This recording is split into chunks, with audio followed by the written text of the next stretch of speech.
అర్జున్కి బెయిల్ మళ్ళీ రద్దు అవుతుంది అంటున్నారు. హైకోర్టులో పిటిషన్ కూడా వేశారు. ఎలా చూడొచ్చు మనం?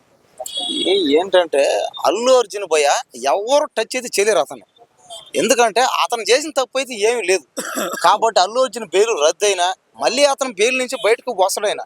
కాబట్టి బెయిల్ రద్దు చేసినా అది ఏమవుతుంది చెప్పండి? ఆయన ఎవ్వరు ఏమి చేయలేరు. అతన్ని ఏ స్టేషన్లో పెట్టినా అదే, అంటే ఏ స్టేషన్ అంటే ఈ స్టేషన్ అయినా, ఢిల్లీలో పెట్టినా, హైదరాబాద్లో పెట్టినా, ఎక్కడున్నా సరే అల్లు అర్జున్ ఖచ్చితంగా అతని బెయిల్ వస్తుంది. అతను ఖచ్చితంగా బయటకు వస్తాడు. ఎందుకంటే అతను తప్పు చేసింది అయితే ఏమీ లేదు. ఆ సంధ్య థియేటర్ దగ్గర ఏదో చిన్న మిస్టేక్ అయింది.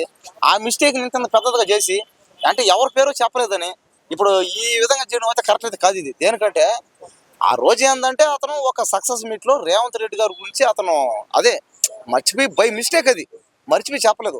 అలాగని దానికోసం ఇంత చేయడం ఇది కరెక్ట్ అయితే కాదు. ఇది సరే, ఇంకా ముందు ముందు ఇలాంటివి జరగకుండా చూసుకుంటారు అందరూ.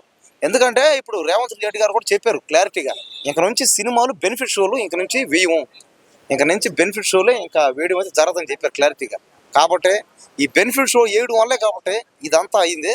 ఇంక నుంచి ఆ బెనిఫిట్ షోలు కానీ మానేస్తే బెటర్. ఇంకా ఒకవేళ లేదంటే ఇంక ముందు ముందు కొత్త కొత్త సెక్షన్ పెట్టి చట్టాలు తెచ్చి ఇంకా దానికి తగ్గట్టు అంటే చట్టం దాని పని అది చేసుకుంటా పోద్ది. కాబట్టి ఇంకా అల్లు అర్జున్ని ఇంకా రద్దు చేశారు, ఇంకా అక్కడ పెట్టారు ఇక్కడ పెట్టారు, ఆయన ఇవన్నీ జరగవు. ఎందుకంటే తెలుసు అందరికి.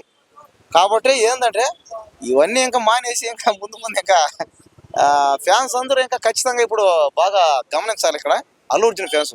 నేను కూడా అల్లు అర్జున్ పెద్ద ఫ్యాన్. నాకైతే అసలు చాలా బాధ వేసింది. ఏది సంధ్య థియేటర్ దగ్గర ఘటన జరిగినప్పుడు నాకే చాలా బాధ వేసింది నాకు. కానీ అల్లు అర్జున్ గారు కూడా దీని గురించి స్పందించారు, ఆ కుటుంబాన్ని ఆదుకున్నారు. కాబట్టి అల్లు అర్జున్ గారి తప్పు అయితే ఏమీ లేదు. దయచేసి అతనికి బెయిల్ ఇవ్వండి. ఇంకా అతని మీద కేసు కూడా లేకుండా కొట్టేస్తే అందరికి హ్యాపీ.